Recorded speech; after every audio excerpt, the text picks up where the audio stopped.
আগামী ৩০ জুলাই থেকে রাজধানীর চীন-মৈত্রী সম্মেলন কক্ষে ৩ দিনের হজ ও ওমরাহ মেলার আয়োজন করেছে হাব। সকালে রাজধানীতে সংবাদ সম্মেলনে সংগঠনটির নেতারা বলেন, হজে নিবন্ধন শুরু হওয়ার পর বিভিন্ন ভুয়া প্রতিষ্ঠানের নামে প্রতারণা শুরু করেছে দুষ্ট চক্র। এই ধরনের অপতৎপরতা কমাতে মেলার আয়োজন করা হচ্ছে বলে জানিয়েছে হজ এজেন্সিদের সংগঠন হাব। বিস্তারিত জান্নাতুল ফেরদৌসী রিপোর্টে। কেসারেন শেকড় থেকে শিখরে।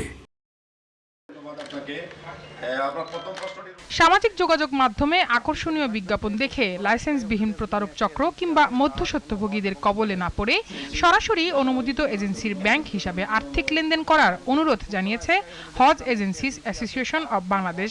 লাইসেন্সবিহীন বিভিন্ন ব্যক্তি সংস্থা যে বিজ্ঞাপন দিয়ে হজ যাত্রী সংগ্রহ করার বিষয়গুলো ছিল, সেইগুলো আমরা লিখিত আকারে ধর্ম বিষয়ক মন্ত্রণালয়ে দাখিল করেছি। তাদের বিরুদ্ধে ব্যবস্থা নেওয়ার জন্য বলেছি, কিন্তু মন্ত্রণালয় থেকে কোনো ব্যবস্থা গ্রহণ করা হয়নি। যার সাথে চুক্তিবদ্ধ হবেন hub.bd-তে বা ধর্ম মন্ত্রণালয়ের ওয়েবসাইটে গেলে আপনি তার সেই লাইসেন্সের মালিক কিনা চেক করার সুযোগ রয়েছে। আপনারা তার মালিকানা নিশ্চিত হয়ে তার সাথে চুক্তিবদ্ধ হবেন এবং তার সাথে লেনদেন করবেন। হজ ও ওমরাহ মেলা এবং আগামী বছরের হজ ব্যবস্থাপনা নিয়ে মঙ্গলবার রাজধানীর নয়াপল্টনের একটি হোটেলে আয়োজিত সংবাদ সম্মেলনে সংগঠনের মহাসচিব ফরিদ আহমেদ মজুমদার এই অনুরোধ জানান। তিনি বলেন, আগামী ৩০ জুলাই অনুষ্ঠিত মেলায় এসে হজ যাত্রীরা সরাসরি পছন্দের হজ এজেন্সিগুলোর সাথে কথা বলে নিবন্ধন করতে পারবেন। মেলায় থাকবে ছাড়সহ নানা ধরনের অফারও।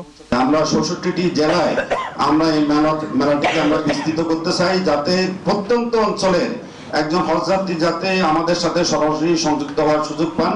আমাদের সীমিত সামর্থ্যের পরও এটি আমাদের সক্রিয় বিবেচনাধীন। ইনশাআল্লাহ ভবিষ্যতে আমরা সেই কর্মসূচি নিচ্ছি। হজ ব্যবস্থাপনার খরচ বৃদ্ধি পাওয়া প্রসঙ্গে সাংবাদিকদের এক প্রশ্নের জবাবে ফরিদ আহমেদ বলেন, সার্ভিস আপডেট করার কারণে সৌদি পর্বে ৬৬,০০০ টাকা খরচ বৃদ্ধি পেয়েছে।